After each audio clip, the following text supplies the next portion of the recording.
your in-house advocate, that connection between, certainly if the deal is ours, the appraiser in the field, and the lender. So that is what myself and my team do in our collateral department. Kind of a huge advantage of having our own panel of appraisers for conventional and FHA appraisals is that relationship that's there. So it isn't kind of a dark hole, let's just say, between the appraiser and the rest of the parties involved in the transaction. And I'm a resource for you, whether it's our deal or not. You certainly can get to me through Katie to talk about other situations, unique property scenarios, that kind of thing. And yeah, this deck that I'm going to present, we can get a copy to you. So there's no need really to take pictures of it, that sort of thing. I see agents doing that sometimes, but you do you, whatever's comfortable for you. And we're all rolling in this happy new year 2025 together. So with that, let me share my deck. And hopefully you guys can see that now. Looks like I got everything up there, but hang on, I got a couple things I got to close out myself. All right, so just an overview of what we're going to talk about. What should agents do? And really what I'm talking about there is how do we talk to the appraiser? What's important that we talk to the appraiser about in terms of market data? A little background again for those of you who've seen me before. What makes Prosperity different? It is part of the reason our appraisal process that we did get that JD Power #1 customer satisfaction for last year. And I like to believe that our collateral department is one of the big reasons why. And then we'll talk a little bit about FHAV appraisals, that process, what it looks like, and the ROV process, or the reconsideration of value process, that has been formalized by Fannie Mae and HUD around appraisals. And what does that mean for us and your borrowers out there? Then measuring houses sounds kind of innocuous, like, oh, what's the big deal? Everybody's been measuring houses for years. It is a big deal. And I want to talk to you about why. And we'll close it out. Seller concessions, agent commissions. What does that do to the appraisal, or how does the appraiser reflect that? I think somebody might have their mic open, but I'll leave that to other parties than me. And so with that, let's talk about talking to the appraiser and what agents should do. And usually this comes from the listing agent side. You know, we know the market has changed and is going to continue to change. Maybe it's a little more balanced, but still certainly a lack of inventory out there. But this is information we should get to the appraiser, ideally at the time of inspection. So when you meet the appraiser at the property. If you can't meet them, then certainly email them with the information. Sometimes we have buyers agents saying, hey, I've got market data, that sort of thing, to support why we offered what we did on the property. That kind of information could be given to our mortgage consultant or someone like Katie. And we might be able to sort of upload that information, send it. We'll scrub it to make sure it's compliant, and then send it to the appraiser as part of their assignment. But the key here is obviously trying to present data objectively without steering or directing the appraiser. And really the things to consider: copy of a plat, floor plan. Think about this as not doing the appraiser's job, but hopefully if you're on the listing side, this is stuff you've already done before you've published in MLS. You went and checked, Hennepin County GIS maps just to see how big the parcel is, that kind of thing, so that MLS is accurate. And then a floor plan. Appraisers love floor plans. That also is sort of your due diligence of where did you get square footage from. Appraisers do their own measuring, but having a floor plan, especially maybe a more complicated home or a set of plans from the house, is helpful, and it's going to help with accuracy and put you on the same thinking as the appraiser, consistency in terms of square footage. And I know some of you say, well, I'm not great at floor plans. I'll show you here in a slide where I think you might be able to leverage technology to become the floor plan expert. Photos and special features, seasonal images, especially this time of year, really helpful to show that appraiser and what you publish in MLS. What does this property look like in other months, especially if it's something significant outside? Sales and listings, this is your CMA, your bread and butter, right? The sales and listings that aided in pricing of the property. Know that the biggest difference probably between agents and appraisers is appraisers have to focus on closed sold listings. They will look at pendings and listings, active listings, but those are only supplemental and informational basically. So once they've closed, that's where their focus is. And so sometimes that creates that gap, especially as we roll into the spring market. There might be a little bit of a lag between some of those closed sales from a few months ago. And that's where we're going to kind of talk about market value trends or builder cost trends if you're working in new construction. But market value trends, what does that look like? Where did that come from? So again, we are blessed with a really robust MLS. So you can leverage InfoSparks, that sort of thing, and get those market data trends. What direction are those median and average sales prices going? And maybe use that to make the case that some of these solds that you're looking at from 6 months ago have essentially should be appreciated up a little bit if that's the trend that the data supports. I mentioned here builder cost trends. If you're fortunate enough to work with a builder on a regular basis, I would talk to them about seeing if they're comfortable just giving you a basic cost to build, labor and materials of, say, their 3 basic models in that development, something that we can give to the appraiser over the last year to sort of paint a picture of which direction cost to construct trends have been going in that development. And that's something an appraiser can think about when they're doing a new construction assignment. Seller concessions, agent commissions. I think this is an area where agents haven't really thought about this or had to think about it, but now as we maybe are starting to see a little more seller commissions or concessions, I'm sorry, being paid out. Talk about those to the appraiser if you notice them in some of the sales that you think are relevant to pricing the property or valuing it. And I say that as I'll show you a slide later on of why. Whenever there are seller concessions noted, an appraiser needs to address those in that comparable sale potentially and decide whether or not to adjust those out of the sales price to kind of get a net sales price to start. And you as an agent can have some input on that, on what might happen with that adjustment or might not. And then, of course, agent commissions, that's something that isn't going to be disclosed through MLS. If you know of kind of an unusual situation around agent commissions, or let's say lack of agent commissions. I know myself, I just purchased a new home recently and self-represented. So I didn't have an agent. And in that case, it probably benefited me a little bit that that price that they accepted was a little lower than maybe someone being repped by an agent. But those are things to think about. Does it help explaining to the appraiser in one of those situations that maybe that sale was a little bit of an outlier? So more to come on that. That is a kind of a new phenomenon lately with the the recent changes with NAR and the settlement and all of that. And I'll speak to that a little bit here at the end. List of improvements, renovations. Again, details if you can. Estimated costs in year that say kitchen and bathroom renovations were done. Replacement of mechanicals and utilities is kind of a big deal.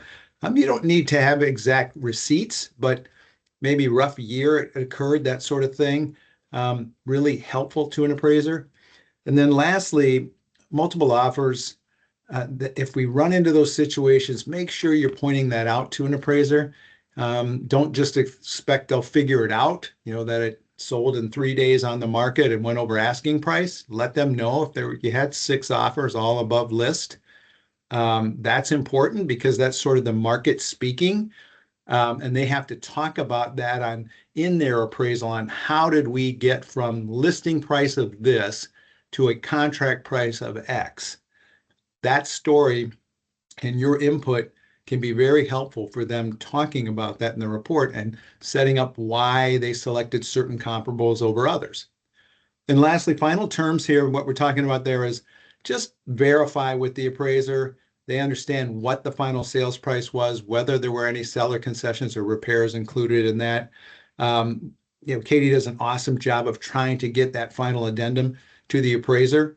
All of our mortgage consultants do that when we order the appraisal. But sometimes we know those counters can go back and forth.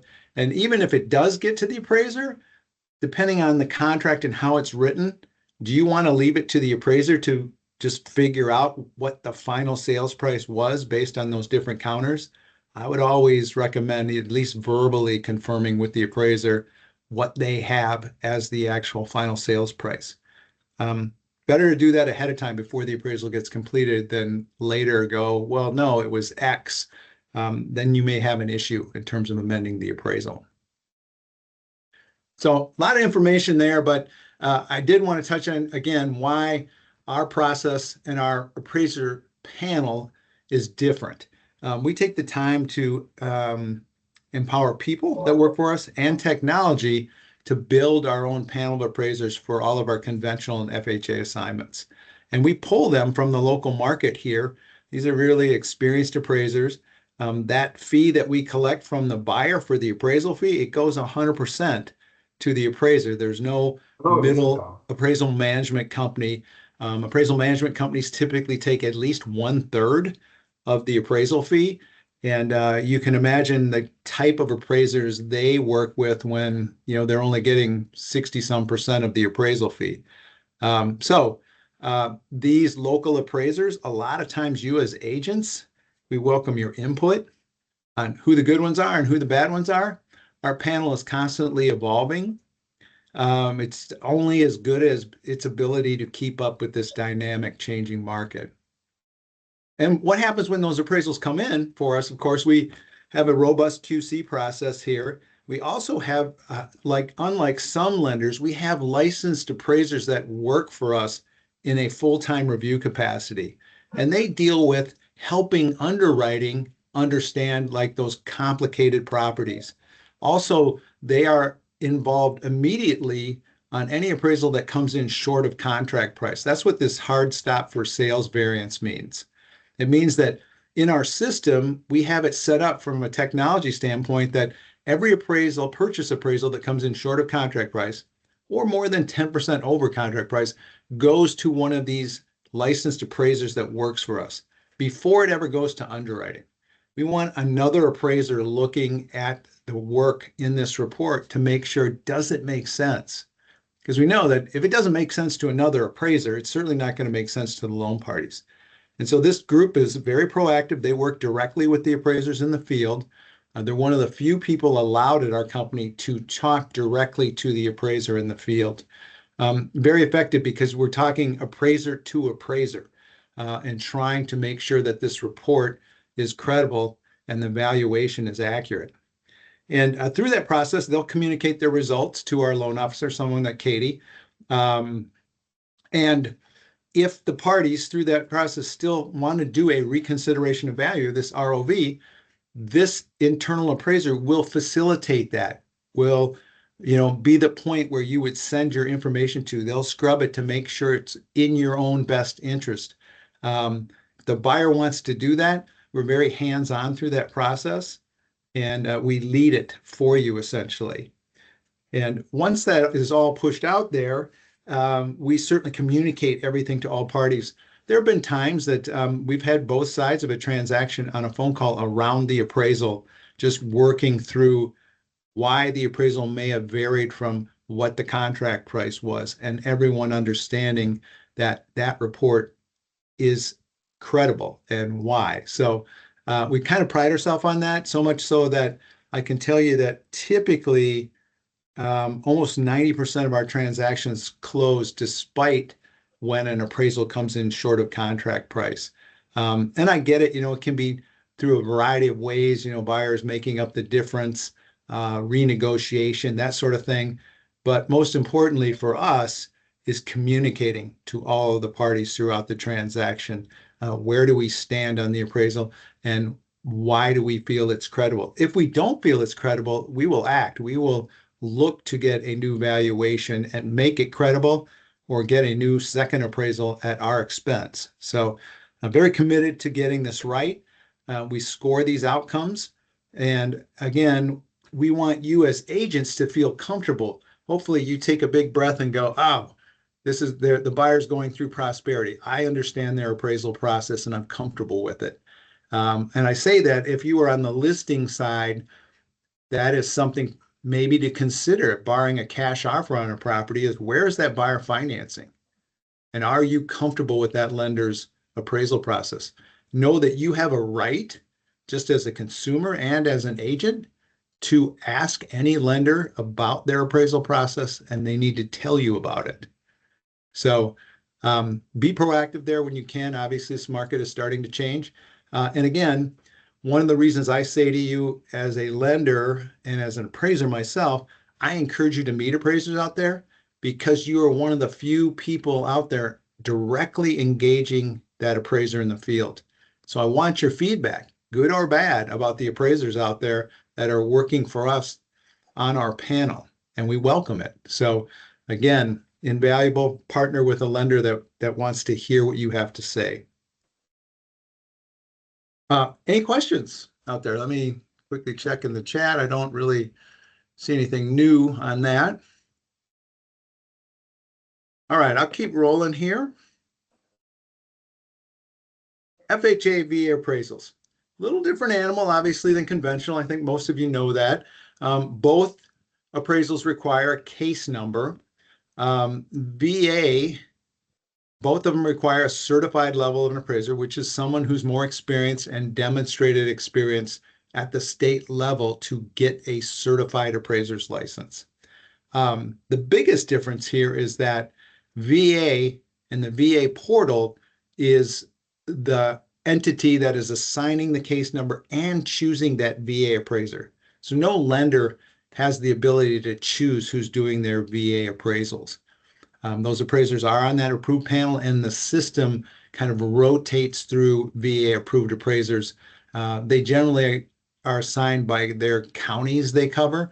And some of you may know this, but VA appraisers tend to cover pretty wide swaths. Like the typical VA appraiser in the Twin Cities here might cover 9 counties. So it's conceivable with the VA that you get an appraiser that's coming from, some distance. Let's just say that. Unlike FHA, a lender has the ability to control who's doing those appraisals for them. They do have to be FHA approved, but we as a lender can control and quality monitor who are doing those assignments. FHA appraisals, as a lot of you know, the utilities need to be tested and deemed functional. With VA, that is not the case. That's optional. Some of the other areas, VA and FHA mirror each other in terms of property standards, like attic and crawl space inspections. They've changed this a little bit to a reasonably safe inspection. So if it's up on a 10 or 12-foot ceiling, a scuttle hole or something like that, or inaccessible, VA and FHA don't expect the appraisers to inspect that. They just note that it's sealed or inaccessible, and one of two, we would look at some other documentation to determine whether or not, the attic or crawl space needs to be inspected. As far as appraisal sticking with a property or a veteran, there's a difference here. FHA, that case number and appraisal are tied to the property for 180 days. And FHA did make a move similar to conventional now, that you can extend the validity of an FHA appraisal up to 1 year now with what's known as a 1004D update or recertification of value. VA appraisals, you can't do that. VA appraisals and the NOV are tied to the vet for 180 days. Both of these obviously can be transferred between lenders, case numbers transferred, that sort of thing, and the appraisals will follow. But if you work with VA veterans, first of all, thank you. We're very passionate about putting veterans in homes. So appreciate you there. But that appraisal does follow the veteran. And if for some reason that deal fell apart and another veteran came in and offered on the property, they would need to get their own appraisal. All right, so just kind of high level, most common FHA, VA repair requirements, crawl spaces, if there is one, access, and then is there debris? It's a little flexible around height and that sort of thing. There was a kind of an old guideline around 18 inches minimum clearance in a crawl space so that you could get to things if you needed to. I think more importantly, what's from a crawl space perspective being looked at by FHA and VA is that crawl space, what is above it? Is there plumbing? Is there that sort of thing? Is it in a kitchen area? In other words, would there be the potential that you needed to get into that crawl space for maintenance purposes? If there isn't anything above it, it's just under a room. Sometimes we see that in porch conversions or some other things that really aren't true crawl spaces. Then there's some flexibility and latitude about access and the height of that crawl space. It's not as defined. Broken windows, again, still a repair item, but that's different than cracked. Cracked can be acceptable. We still need those windows essentially to be that impervious to weather shield out there. But cracked, as long as there aren't shards showing that sort of thing, could be acceptable. Stairs without handrails, so more than 3 steps. Those 1, 2, 3 steppers, they don't necessarily need to be handrail. This is also consistent with residential building code in the United States. 4 or more risers require a handrail, so it really isn't just an FHA VA thing. We just tend to see it called more by government appraisers. And then homes built, of course, before 1978, those interior exterior paint surfaces are going to consider to be lead-based, whether they are or not, just off the year built. And so any chipping, flaking, peeling is going to need to be repaired. Obviously, we can't do that here in the winter months, and for Minnesota, it might not be possible till almost April. And so there is the potential for exterior paint repair escrows to manage to that on some of these government-financed winter properties. So worn out or leaking roofs must be at least 2 years useful life left. Remember that appraisers are not roof experts.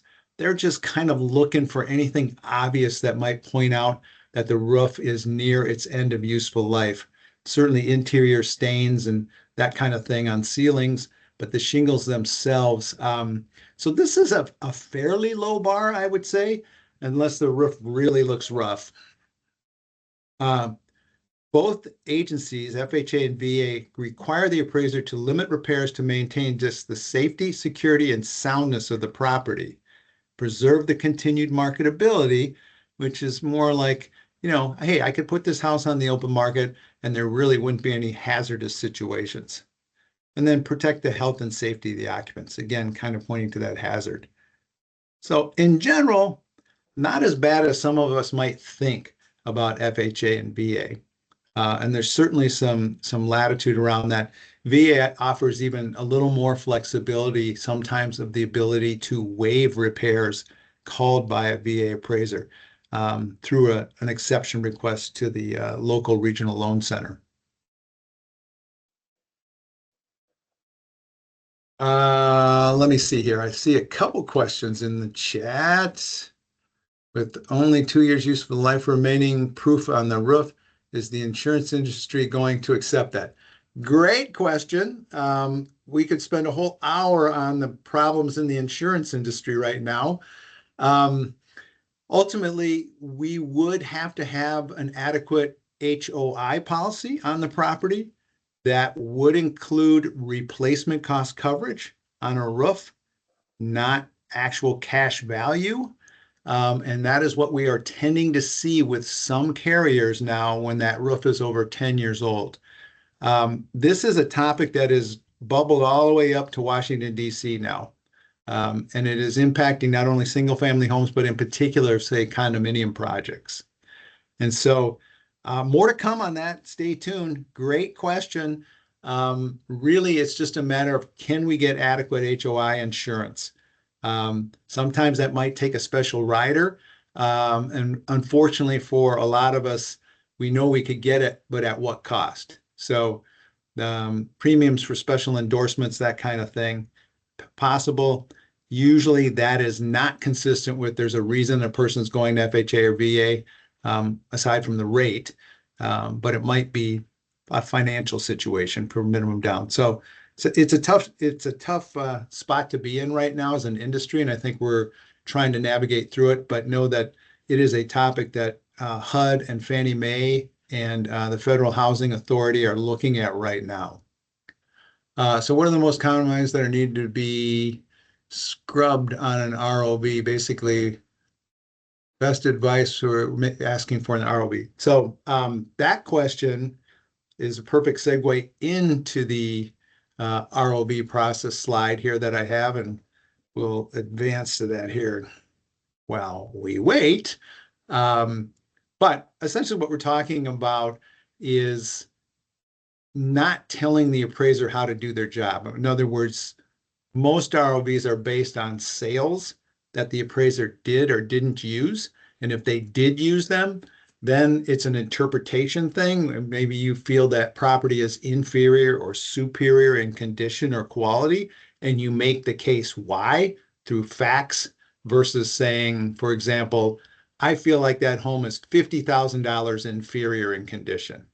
Stay away from numbers, or I think the data clearly shows the property is worth X, and you actually say a dollar amount that that property is worth, which might happen to be the contract price. You don't want to do that.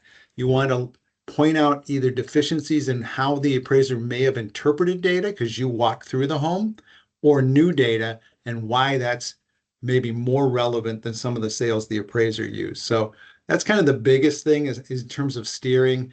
And then obviously, I think for all of us, we know that biased, prejudice, discrimination, all of those things we really have to be careful to stay away from. There's a two-part, it looks like. How do appraisers determine if the market is increasing, stable, or decreasing? Seems subjective.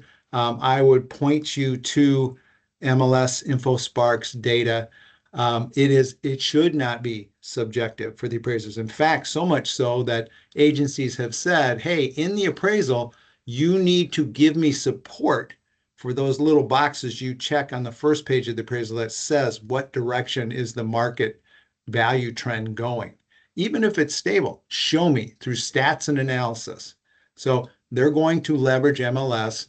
They used to have what was called a 1004 MC or market conditions form in the appraisal. And what that did was it took a look at what they felt were comparables over the last year. And what of those sales, that pool of sales done kind of on a quarterly basis, median and average sales price. So they've looked at that. The tough part about that is when you focus on just potential comparables, as we know in the last year, that pool of data can be really small. And so now those statistical averages and medians can be a little misleading.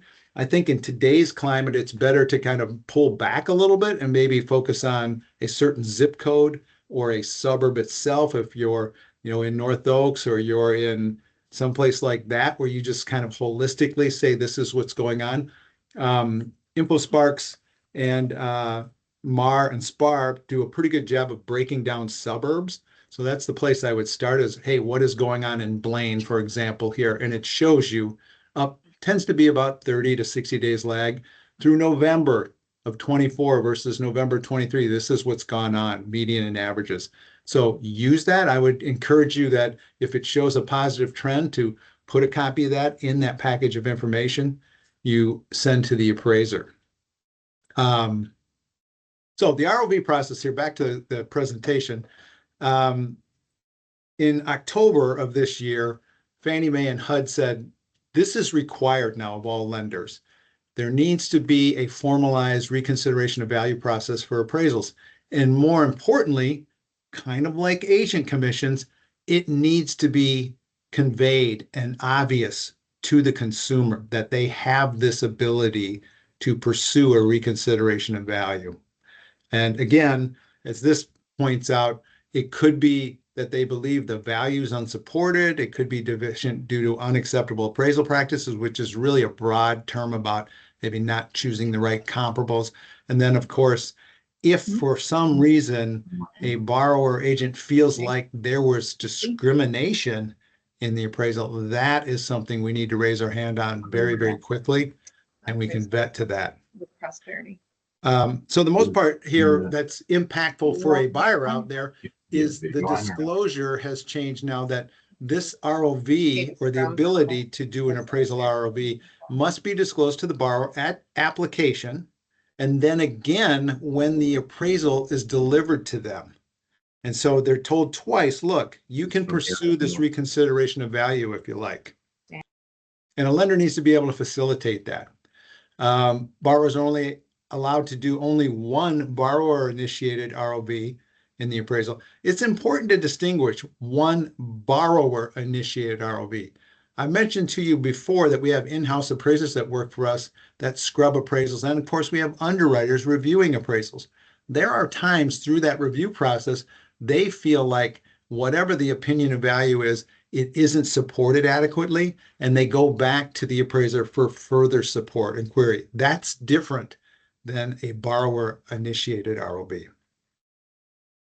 So can't conflict with appraiser independence requirements. That's that piece around not telling them what to do or specifying dollar amounts or that type of thing. Being careful how it's worded. And so the lender is responsible for scrubbing that ROV form before we push it off to the appraiser. So sometimes you might get that. Actually, I got to update this here. Lenders determine the reasonable possible comparables. Agencies have suggested 5 maximum. This actually should be updated to that. We recently updated our ROV form to accommodate up to 5 sales. If you can't do it in that, I think we have a problem. But you can also add commentary about maybe some of the comparables the appraiser used, or maybe how they described the home in terms of its overall condition and quality, and maybe didn't recognize it completely. So be aware that that's available, and there is a special form for that. Again, mandatory for conventional and FHA as of October 31st in 24. This did not change the process for VA appraisals at all. We still have a Tidewater process pre-delivery and an ROV post-delivery value dispute process. That second one, I don't think some people are completely aware of what that is and how it works. It is completely different than the ROV process for conventional and FHA. And so what that looks like is this. For VA, the reconsideration of value process does not involve the VA appraiser. The Tidewater process does. That's where you get that notification, hey, before the appraisal is complete, you've got a chance to send the appraiser some market data within 48 business hours, and they're going to look at that and they'll address it in their appraisal. When that happens, that should happen first. And let's say they looked at the data you sent them and they said, no, my opinion of value is still below the contract price. Now that appraisal comes in, that VA appraisal comes in, that SAR underwriter reviews it, and they feel like, okay, the value is credible. The veteran can still, if they so desire, pursue a reconsideration of value directly to the regional loan center, cutting out the VA appraiser. And in our process, we have that veteran put together the information with the help of their agent to our internal underwriter. And they push that information to the regional loan center on the veteran's behalf. And so it's impactful. The VA actually likes it when the appraiser, or the veteran specifies, in this case, very differently, what do you think the property is worth? You might say, well, the appraisal came in 10,000 short. I think it's worth the contract price. Or maybe they say I think it's worth at least 5,000 more. The VA is very different here in that they want to hear from the veteran, what do they feel the property is worth given what they offered on it. And so we can get some value movement. We've had value movement from the VA directly. Takes about minimum 5 business days for them to review the information. This is a chance again to kind of resubmit maybe those sales that were presented at Tidewater to the appraiser, along with any commentary around how we felt the appraiser did or didn't perform their job in terms of analyzing data in their report. And so it's been a pretty good process. Generally speaking, you're not going to see value move more than 10%. It's probably closer in the 5% or less range. This is also a process that is not unique to just value. Sometimes repairs can also go down this, where we take that repairs that we feel like were excessive from the VA appraiser, and through a veteran kind of appealing, we push that to the regional loan center, and that center can choose to waive some of those repairs from the appraiser. Generally not health and safety impactful ones, but maybe these were more nuanced and more cosmetic in nature. So there are some positive areas of the VA process where the veteran is a little more empowered than in the conventional FHA space. I don't see anything else in the chat. So let me talk about square footage. And this visual might give you an idea about it. A few years ago, Fannie came to the realization that, not all appraisers measure houses the same way. And certainly appraisers and agents probably measure homes very differently. What I tend to see from agents is interior room dimensions, this room, and then add it all together and maybe a 20% fudge factor added in for halls and that sort of thing. There's a very specific way to measure a house to what is known as, IRC is residential code, and ANSI standards, and that is the American National Standards Institute. And this is an organization that helps industry standardize a lot of things, not just square footage. But a few years ago, Fannie Mae said, look, appraisers, we need consistency. You're going to have to measure homes to ANSI standards. And this cutaway of a story and a half or expansion bungalow kind of shows you what that means. First of all, for space to be included in above grade square footage, it needs to be completely out of the ground. Ceiling height interior must be a minimum 7 foot. You have some flexibility in bathrooms down to 6 foot 8 inches. And then when you get into these upper levels with sloped ceilings, no space below 5 feet, or these gray areas left and right, will be included as functional square footage. Even if it's heated, finished, it's difficult to put furniture in there and have it functional space. So you need a 7 foot ceiling height. And at least 50% of this area that you're going to include should have that 7 foot ceiling height. So it gets pretty specific. And we're going to separate basement finished square footage from out of the ground square footage. The other thing is, to me, they're asking for a level of precision that is a little bit misleading, but it is what it is. Appraisers are to measure to the nearest inch or tenth of a foot.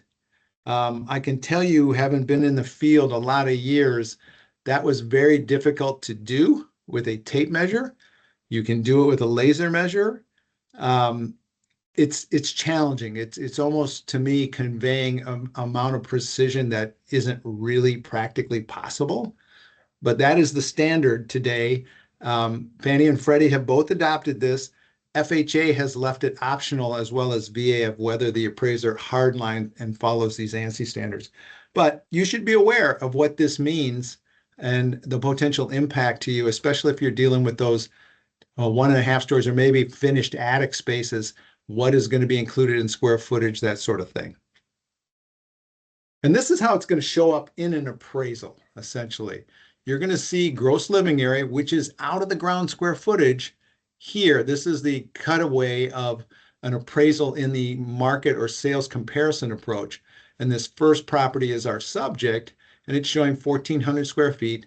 The rooms above grade, 6, 3 bedrooms, 2.5 baths. That 2 is before the decimal, is showing the number of full baths, and after the decimal, the number of half baths. So 2 full and 1 half. Total room count includes the bedroom, so there are 3 other rooms, likely living room, dining room, kitchen. And then the basement and basement finish are handled separately down in this lower section here. Full foundation, 680 square feet, 644 square feet of it finished, and then a basement breakdown, room breakdown. 1 RR stands for 1 rec room, 0 BR means there are 0 bedrooms, and 0.1 baths means there's just a half bath down there. And then 1 0 or 1 other room, like a den or office or something like that. And the comps are treated the same way, and then adjustments applied to the above grade square footage and the below grade square footage separately. I point this out because sometimes I see CMAs done by agents who take this basement square footage and they throw it all together and say, this house has over 2,000 square feet of finish. I'm going to look for sales with somewhere around 2,000 square feet. Know that in this case, with this 1,400 square feet above grade, that is the primary living area that an appraiser is going to focus on for comp selection, meaning they're going to probably focus on homes 20% smaller and larger. So between, say, 1,100 and 1,700 square feet out of the ground, and then start to look for basement finish or not. So they would not be looking for 2,000 square foot homes out of the ground, even though that's the total finish here. Why are they doing that? They're really trying to compare apples to apples, right? A 2-story versus a 1-story. 1-story with 1,400 square feet all on one floor is different than a 2-story with 700 square feet on each floor, for one thing, or a 700-foot rambler with 700 finished in the basement is different than a 1,400-foot all on one floor. So we're trying to compare apples to apples here. Just be aware that's how the appraiser is going to manage this. And basement finish, to meet ANSI standards, is always going to be treated separately. So maybe rather than trying to navigate all that, we think about leveraging technology. I mentioned earlier that you could become the floor plan expert, the square footage expert. I mean, there's some of you, I'm sure, that never thought, hey, as an agent, you know what I'm going to be known as? The floor plan and square footage expert. Technology can allow you to do that today. This is courtesy of a cell phone app called QB, and you download it for free on your phone. You can try it on your own home for free. There are some really easy self-guided tutorials on YouTube, that sort of thing. It's all done from the inside of your home, the home, opening up doors and turning on the lights. You don't need to tromp around outside in the winter months and get cold. That's part of the reason this technology is also being embraced and encouraged by appraisers, not just agents. A simple house like this probably took 10, 15 minutes tops to walk through and scan this. And within 12 to 24 hours, out on a website will be this digital floor plan. You can choose from appraiser version, agent version, fixtures included, not fixtures. It will measure to ANSI standards, that 1/10 of a foot. And it will come up with square footage and break it down based on above grade and below grade and spell all that out. This is something, yeah, yeah. Yeah. Are you talking about some of the questions in the chat? Well, is this an app? I guess that would be. It is. It's a cell phone app. It's a company, first of all. If you Google QB, they're currently owned by a company called Clear Capital. You'll find the app, and you can go to the Play Store or for Android or the Apple Store for iPhone and find QB. Is it like an annual subscription?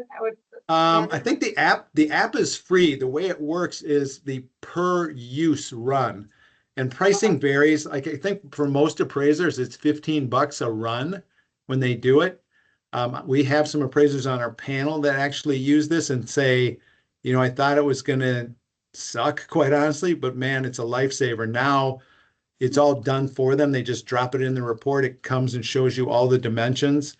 There are some agencies, I know, real estate agencies around the country that have paid for this subscription to their agents because they want all their agents to do this and use it as part before they put into MLS so that they have accurate square footage. I point this out because, as I said, if you take the time to sort of upskill yourself on this, I think you win more listings over this. You go into a seller, and let's say it's an old house and it's had additions and doing whatever, and people are like, well, let me just guess how big this house is. And you say, look, tomorrow I'm going to give you a digital floor plan that's exactly the square footage on this, and I'm going to share it with the appraiser. And there isn't going to be a discrepancy between what they come up with and what we market this home at in MLS. Yeah. I think you're going to win more deals. over So this. I know in the chat, Tom, there's a couple questions in the chat, but Tom Yeah. Chestnut, I think you just threw something in there that you could do a training in the Eau Claire office. I'm sure Mary Jo would take you up on that, but, so you must use it, Tom? All the time. Yeah, Yeah. it's a great product. There's others out there, but Cubicasa's been around for a while. They keep refining it better and better. It works more, it works awesome on a newer iPhone that has LiDAR technology, makes it super accurate, but it will work on a newer Android as well, and be pretty accurate. We've tested this. A lot of appraisers took it and went through houses, and then they had 5 appraisers measure the house, and you're talking about 1-2% difference maybe. It's pretty small. It's very accurate. I had an appraiser that works for us here locally out in Minnetonka, and he walked into a house and said, I don't even know where to start measuring this, but he used Cubicasa. And he said, it took me a long time because it does, the basic, I think, taps out at about 6,000 square feet. It goes to as much as 10,000. But he got it to work and said, I would have never been able to figure this house out. And so it is not going away. I will say that. This is I do see a couple of questions around ceiling height here. Yeah. It's a thing that older home, less than 7 foot, being used as a bedroom, there's going to be value given to that space, but it won't be included by the appraiser in the appraisal square footage of the home. It'll be treated separately, like a line item now, assuming that someone's going to do a conventional loan on it.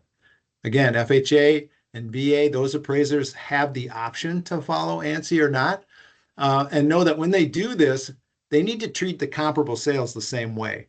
That's a difficult one, right? Because MLS doesn't exactly advertise, yeah, by the way, the ceiling's less than 7 foot here or whatever. So it can get subjective on the comparables on whether they're actually treating them the same as the subject. Some of you listing agents might get calls on something you closed a few months ago, like, hey, tell me about the interior ceiling height here. Because an appraiser is trying to figure out whether this is a comparable that they can use for a home with a less than 7 foot ceiling height. There's a question about what about split entry where it's partial below ground?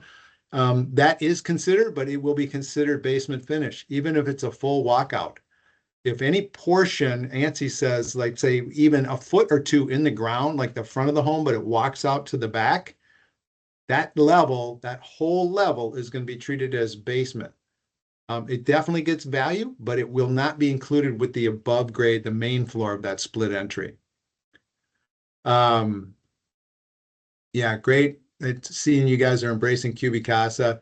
But it is something I want you all to understand this as agents, because even if you choose not to do this, this is a requirement of those new appraisal inspection-based waivers we're seeing. In other words, we get a waiver, but somebody has to come out and collect data on the home. They take a whole bunch of photos, and one of the requirements is they must generate a digital floor plan. And they take time. They're at the property longer than appraisers, but you're going to see a ramp up this coming year. It's started here with Fannie Mae and with Freddie Mac offering appraisal waivers on properties at higher loan to value ratios, above 80% now. And so some of those will be what we call inspection-based waivers, like, yes, you don't need an appraisal, but I want data collected on the home. And so that lender will be sending someone out that is not an appraiser to do one of these digital floor plans and take a whole bunch of photos so that the Fannie Mae's and the Freddie Macs of the world get that physical data on the home, square footage and condition and that kind of stuff without needing evaluation. I see upload these layouts as JPEGs or pictures so buyer can see the layout. It's a great tool. You can use it a lot of different ways. And as I said, this is not going to go away. This is going to trickle down. I've talked to the Ramsey County assessor about this as well. There is a day in our not too distant future that ideally whether you look at county records, an MLS listing, or an appraisal, everyone has the same square footage. And that is going to be because of everyone using a digital technology like this. It's a repeatable application. And that's sort of what Fannie Mae and Freddie Mac were envisioning in terms of modernizing the industry as a whole, not just appraisals, but how agents come up with square footage and how they look at homes and how assessors look at homes. Data consistency is super huge out there right now. And we know this. The MLS has kind of been our holy grail of data. But if the data isn't accurate, and how do we know it's accurate? It's a problem. It can create a problem for you on a price per foot basis, all of that. So this isn't going to go away. At least understand how it works, what it is, whether you choose to embrace it and become an expert at it and proficient is up to you. But I strongly encourage you to at least take a look at it and understand it. All right. Seller financing concessions in the appraisal. These are the good old-fashioned regular seller paying closing cost concessions I'm talking about. For a long time, these have kind of gone by and nobody thought much about them, including appraisers. So a sale used as a comparable had the seller pay $10,000 in closing costs for the buyer. A lot of appraisers in the heated up market we had over the last couple of years did not make any adjustment for the seller paying $10,000. When we know that probably in a strong seller's market, they didn't just give away $10,000. They probably stuck it on top of the contract price, correct? So with that in mind, Fannie Mae and Freddie Mac have reminded appraisers again, look, do your job and pay attention to seller concessions and whether or not they impacted the sales price of that particular property. And the need to make these adjustments for concessions and the amount of the adjustments to comparables is not based on how typical the concessions are in the market area. It truly is, did it change that final sales price? And so I bring this to agents' attention because one of the places appraisers can go to find out, well, did it actually impact the sales price or not, is the agents involved. You may or may not get a call that says, hey, I see the seller paid 10 grand on this. Do you think that property would have sold for this with or without the $10,000 in concessions? And if your answer is, yeah, we had 3 other offers, then that appraiser can take that information and not adjust downward on that comparable in their appraisal. Without it, a lot of them are just going to go dollar for dollar. And again, it states here, dollar for dollar is not necessarily a given, a warranted. It's not what Fannie and Freddie want the appraisers to do. They want the appraiser to figure out on each individual sale, what happened here? Did it impact the final sales price? And would the property have sold for that with or without the concession? So again, an area for you as agents to maybe speak your opinion on it and let the appraiser figure out what they want to do with it. If you don't, for some reason, you could end up with a little scenario like this. This is a snippet of a fantasy sample appraisal. Property in California selling for about 500 some thousand. And here you can see on comparable number 3, there was $1,300 paid by the seller towards closing costs, I would assume. And this appraiser adjusted this sale down $1,300, dollar for dollar. In my mind, I think, wow, did $1,300 impact this $510,000 sales price? My quick answer would be, well, I don't think so. If it was 13,000, maybe, but 1,300? That's such a small amount. This is an example of an appraiser making a dollar for dollar adjustment without probably even thinking or checking with agents, would this property have sold for 510,000 anyways? So just be aware of that. That is different than buyer agent commissions. Now, we know that agencies have clarified here from Fannie and Freddie that these agent commissions, for the time being, are not going to fall in the same bucket as seller concessions, right? For now, they're being considered customary and typical in the market, that a seller is going to pay the buyer's agent commission because that historically has been what has been the case. We're sort of watching this to see how does this evolve and play out. But since most MLSs in the country are not allowing publication of whether or not the buyer agent commission was paid or not, how is an appraiser going to know whether a sale was influenced or not influenced by that buyer agent commission and how it was handled? One of the only ways is if you, as an agent, were intimately involved in the transaction and can tell them. So leverage that if you can. HUD said the same thing for the time being. They say here, as long as buyer side real estate commissions are considered and typically paid or by the seller in that market, they will not treat this as your typical seller interested party contribution. VA, the same thing. VA was a little slow to come around here and said that now they are going to allow the veteran to pay their own buyer broker commission. That was sort of handcuffing veterans there prior to August of this 24 here, where they were not allowed to pay it. And I'm like, really? Now maybe they're going to go unrepresented for some reason. And VA, same thing here, not going to consider be part of those seller concessions and any limitations that might be out there. But again, we'll have to wait and see on this and how this all plays out. You guys know better than me. Is this sort of a status quo? Like, yeah, it's pretty typical that the seller is still going to pick that up. It might be evolving slightly, that they might put a cap, a dollar cap, something like that. Every market's a little bit unique depending on how tight that inventory is and how much of a seller or buyer's market it is. So my advice to you as agents is tell the story, talk about this situation. If there's something unique about it that you feel maybe impacted a really good sale that's really applicable to your transaction, then maybe you want to talk about that if you know something inside about what went on with the agent commissions involved. And certainly in writing your contracts, I think we've got special addendums around this now, so this is kind of a no-brainer, but we always need to separate out those traditional seller financing concessions and temporary buy-downs from the buyer agent commission in the contract. If you don't, and it all gets all sort of lumped together, there's 20 grand for all this, whatever, then that is all going to fall in the typical financing concession bucket and the limitations and restrictions that apply depending on the loan type and LTV and all of that.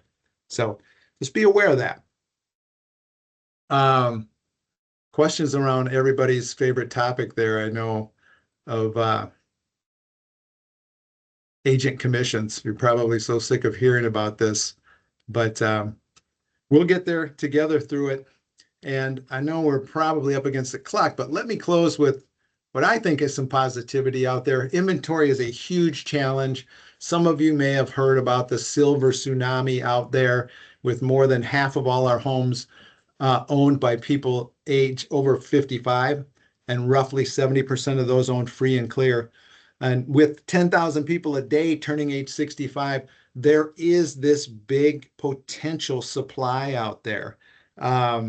This is what happens consistently over a 2-year period. And I did take this from NAR.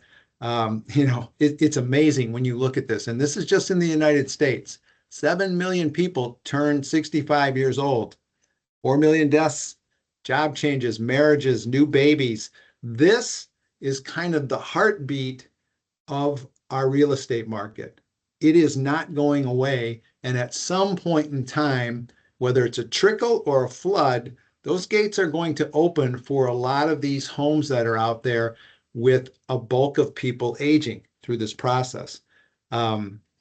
We've seen some people say, hey, they're going to age in place. That's great. That still doesn't change some of these events that are going to happen. And so we're optimistic, like a lot of things, if you've been in this industry a long time with rates going up and down and that kind of thing.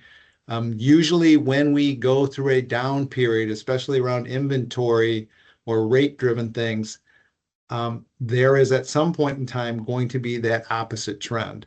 And so I'm optimistic. 25, does it look like a big banner year in terms of supply? No, I think it's going to ramp slowly. Obviously, some people are still kind of adjusting to the new rate environment, but over the next 2 to 4 years, don't be surprised that we see a significant increase in inventory out there. And so with that, I just want to remind you again, we're here as your partner to support you. It's Katie, myself, everyone here, any way possible. So definitely leverage us as a resource. And that is all I've got.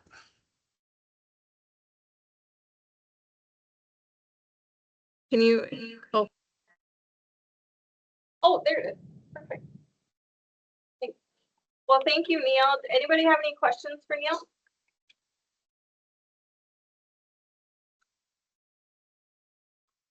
I'll send you a copy Oh, of the, okay. yeah, I got Perry here. He's got a question. So if you've got a listing and it's 10 years old or more, and your sellers have gone in, maybe they bought it 10 years ago and significantly updated or upgraded many things in the house, and it's a neighborhood where other houses are 10 years or older also. So your house stands out as one that's been updated. Is it important to bring some sort of a list of those updates or whatever to the appraiser, and how is that factored in the comparison? Yeah, it's a great question. I would say yes, in terms of putting together some sort of list, because some of these things, when you think about the amount of time an appraiser spends inside of a property looking at it or the outside, it's pretty brief. So, and sometimes extremely brief, disturbingly brief, maybe sometimes. But that said, they're only going to see surface stuff. So if they're, and again, they see a remodel kitchen. Well, are they paying attention that, these are European appliances, or, marble counters versus just your run-of-the-mill, hard surface counter? Those are things that you'll want to point out to kind of above and beyond, and maybe not visual things. Maybe they re-insulated walls or something like that, or replaced electrical or whatever. So always good to point that out. What they do then, an appraiser, there's the actual age of the house and what an appraiser has to deal with called the effective age of the house. And so all of those updates and changes would lower the effective age of the house. Let's say it's from 10 years old to 3 years old now. It's less than half its actual age. And then they rate it condition wise. So what that would mean is if there were no sales like it in the neighborhood condition wise, they might use one or two from the neighborhood and make condition adjustments, but it would also and should open the door to including sales either outside the neighborhood or newer builds, less than 5 years old. The one shortage I would say, unless this thing was taken down to the studs, is I would avoid new construction. Because you are in the resale market, again, if it's a complete gut rehab down to the studs, that might warrant considering new construction against it. But let's say it's not, it's just significant kitchen, bathroom remodeling, upgrades. Stay away from new construction. An appraiser would if that home is 10 years old, actual physical age. But definitely you can look for newer builds, maybe all the way down to say 3 years old, something like that, or resale. As well as going outside the neighborhood to try to find a sale that has had significant similar remodeling. Katie, Yeah. I have one follow-up question. Yep. So, Neal, is it also a reasonable assumption that when an appraiser in that neighborhood looks at comps, that appraiser is not afforded the updates for some of those other properties? Now, I know you could have other properties that have it as a supplement, but are they digging deeper to find those supplements to see what upgrades in those comparisons exist? A good appraiser should be, but just, I'm not trying to slam anybody here, but there's definitely a range of let's just say due diligence. We have that in not only appraisers, agents, every aspect of any industry. So yes, they are very reliant though on what is available in MLS. So photo imagery, agent remarks, are they going to dig deep enough to look at those supplements? I would say a good appraiser would and should. If they don't, you certainly can point that out to them. Let's say there is a value shortfall for some reason to the contract price. That would be part of that ROV request if a buyer wants to pursue it, where you can point out supplements that maybe were ignored or missed. I think it's a definite bet hedge for your listing that if you provide it, there's a good chance it's going to be value added to the appraisal of your property and not necessarily to the others, which means you have a better chance for your property appraising. 100%. We've seen a lot of listings that don't have supplements. You know, they just put this seller disclosure up there or something like that. So yeah, take advantage of that. And again, this sort of points to, you know, how much accurate information can you put in the MLS? And if you don't, as you said, it may be a disservice to you. Down the road, some of these sales are obviously going to be used by you, fellow agents, to do your own CMA. And so I'm sure you want as much information as you can get on those properties too. Thank you.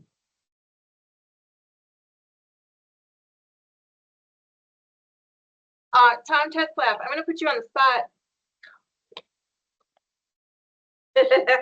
Tom is an appraiser and he's an agent, so kind of unique. But Tom, what would you say from your perspective is one, in 2 minutes, what's one thing that you love when you're working with agents and one thing that just drives you crazy with working with agents or lenders? You're on mute.